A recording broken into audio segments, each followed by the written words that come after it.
Hey Deku Fam. Welcome back to our channel. Welcome back. So we're back. It's week 2 and we're still here. We're still here, but look, guys. 3 videos in 1 week is a big achievement for us. Guys, sorry, but we're so happy. Like, we made it. You know when you have a New Year's resolution and you're just like, can we make it? Are we going to do this? Yeah. But we made 1 week, so it's like, damn. So guys, we appreciate some love in the comments. Yeah. Let us know whether you appreciate the 3 videos. Should we go back to 1 video? Like, we don't mind. We're actually more than happy to because, damn. Yeah, we're doing this for you guys. So if you guys don't want it, let us know. Trust me, we're here to serve you. We're here to cater to you. So let us know, guys, in the comments below. But we're on a new series. In case you didn't realize, this series is called New Beginnings. Yeah. Last week we talked about things that we need to leave in 2017 in order to move forward. And now we're talking about the things that we need to rethink in order to move forward, right? Definitely.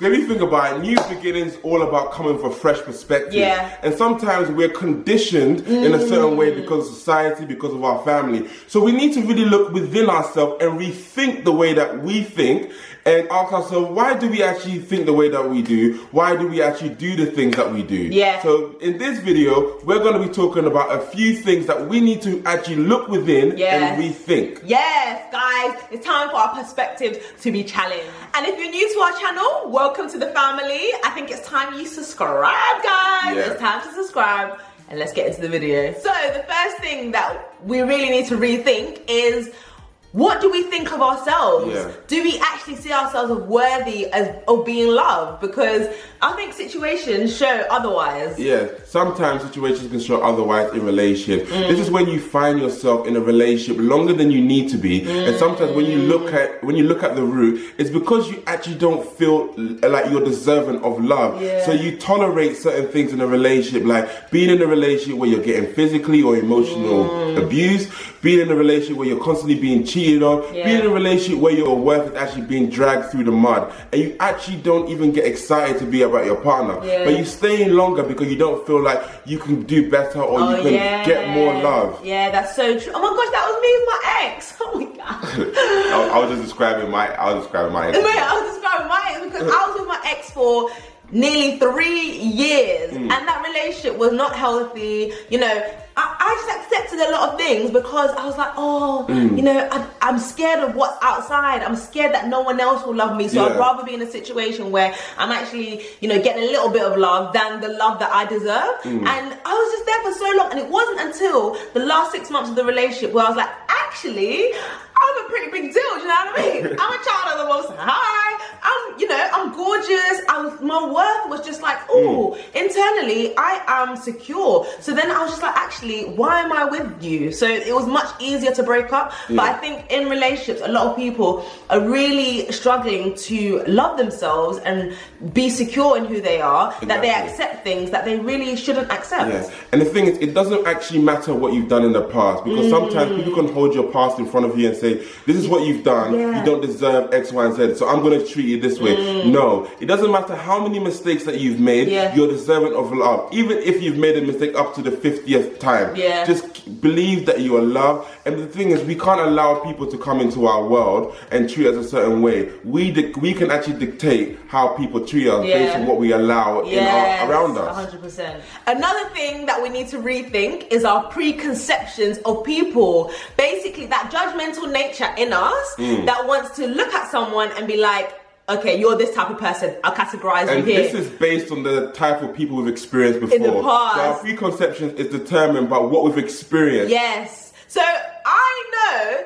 that black men that go to Ayia Napa, guys, we need to insert some pictures of Ayia Napa so you know. They are just going there to have sex, to sleep with as many girls as possible, to do what they need to do. And that was my preconception of Ayia Napa. So who did I find out was going to Napa the first time I met him? And he was going 3 weeks later. Yeah. So, you know, my boys wanted to go to Ayia Napa, so I was like, yeah, let's do it. I was like, this guy is not my kind of guy, so I kind of dismissed him straight away. She dismissed me. I was like, she's like, damn. The first time we met was in Baker, and Anna, I said I'm going to Ayia Napa. I kind of got a side eye. And we didn't really talk after that. And then we were in the library, and then she just asked the question, oh, how was Ayia Napa? I was like, yeah, it was cool. And then, you know, when someone's trying to pry into the situation, so she was asking me questions. I was like, yeah, it was a good time. She's trying to get a bit deeper. Yeah. She basically asked me, how many people did you sleep with? Yeah. And I was like, none. Like, and she actually genuinely didn't believe me. I literally was like, yeah, right. She was like, oh, you're a liar as well, are you? She was like, did you drink? I was like, oh, not really. Like, we drank a bit here and there, but it's not really my thing. The thing I loved in Napa was like the buggies and stuff like that. Yeah. And she genuinely didn't believe me. She dismissed me. Yeah. But I think after a period of time, she started to appreciate me and realize that I am who I say I am. Yeah. A very grounded man. How can you be in Napa and just not do that much at all? Yeah. So it just said a lot for his character, and that's the thing with preconceptions. They can really make you dismiss people and judge people before you actually know the details of their situation. Yeah. Like, it's not good to make a judgment based on one line or particular place or particular type of person. I think we need to say my preconceptions of you. So when I met Annabella, because you just slamming me, when I met Annabella, she was someone who was loud. Very loud. And I just thought that loud people to me are attention seekers. Wow. And to top it off, she was happy. She wasn't just, you know, I'm a happy person. She was happy. She was all over the place. No, Annabella was happy. Oh. And for me, I thought, okay, loud attention seeker, happy meaning that you've got some problems at home that you're just trying to cover up. What is really wrong with you? So I was like, you know, this one, I just need to just back away.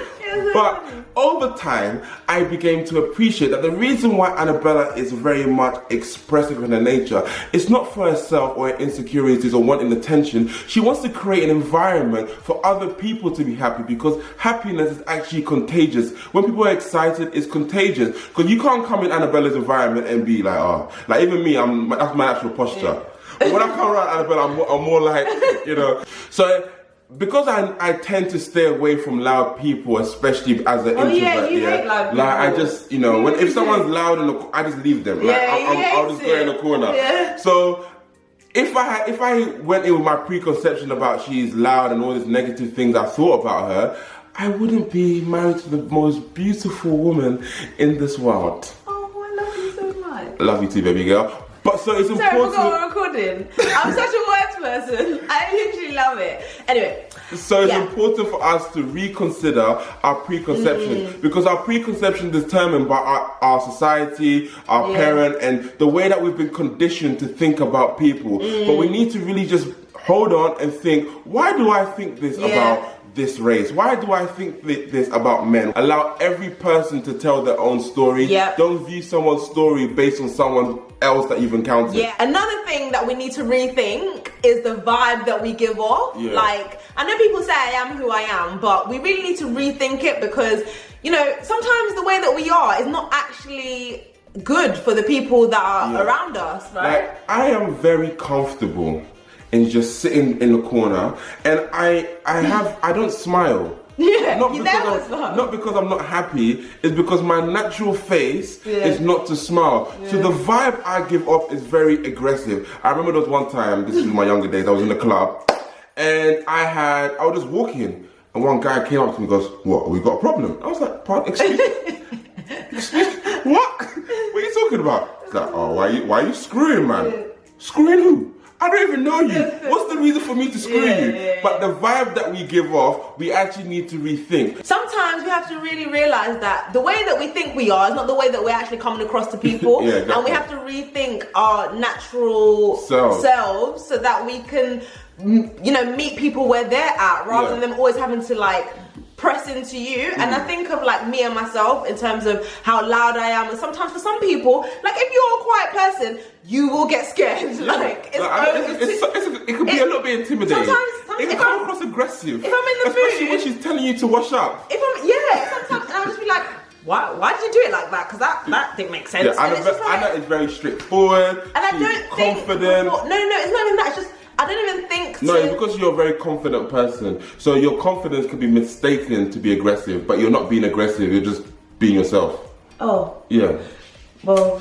But I'm here to help her rethink, and we often rethink the way that we actually perceive, so that when we go in new environments, that we actually come across well, or the way that we actually intended. Because sometimes our intentions are not actually received well, so we have to be mindful of when we go in a new situation, like, how am I actually being perceived? And the last thing that we need to rethink is who we spend our time with. Seriously, because Very I think important. like we can easily just go with the flow and just, we're raised together, they're my family, all of this, and the next minute you are a product of the people that you spend your time with. Yeah, because they say that the people that you hang around with, you're a product of your top 5 friends. Yeah. So it's important that we evaluate our circles so that our mindset doesn't actually get corrupted, and that we're in position that's going to actually propel us forward rather than hold us back. Yeah. Because I think to my earlier days when I was around 18, 19, I used to go clubbing quite a bit. We used to enjoy, and the whole point was just to bust a wine with girls. Yeah. And that seemed fun at the time,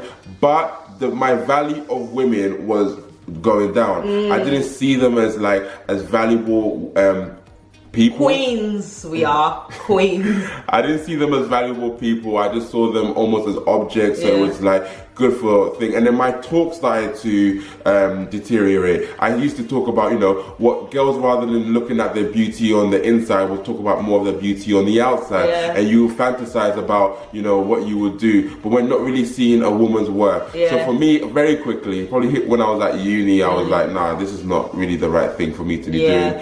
And I wanted to kind of just get around people who are doing the right things and studying and appreciate women better.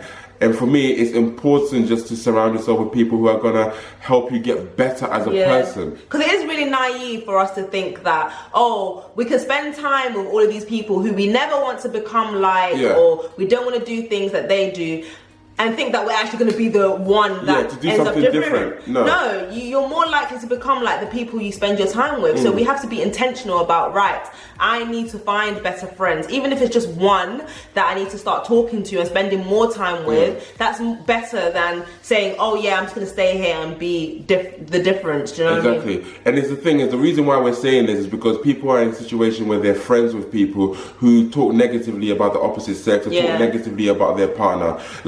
This is going to determine our preconception when we're stepping into relationships as well. For me, I didn't believe in sex. I didn't believe that people actually waited to have sex until marriage. I just didn't know. And then when I went to uni, I was telling these girls about the things that I was doing, and they were like, well, we're not having sex. We've never had sex before. I was like, you're virgins? What? I was like, oh my god, this is real. I want to take pictures. I was like, oh my god, I cannot believe virgins. it. Yeah, virgins. Insta story. No. But seriously, sometimes it takes you meeting certain people to actually lift the veil and actually have you believing for better. And imagine spending your time with people like that. Now, it's not a surprise for me to believe that people are waiting until marriage, because I know a lot of people who are waiting until marriage, and it keeps your faith up there. So in every area, even when it comes to career success, if you're around people who are doing well in their career, even if you're not, you're just I believe that I will because I'm around people who are. So it's just important to reflect on your circle, because you do become the people that you're surrounded by.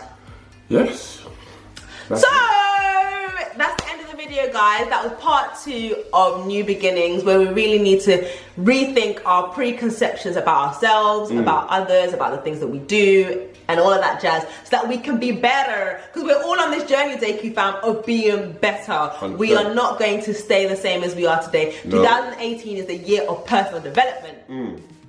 Peace out, guys. Subscribe, see you on Thursday. Us, the Dekus, let's do this. Bye, guys. Bye.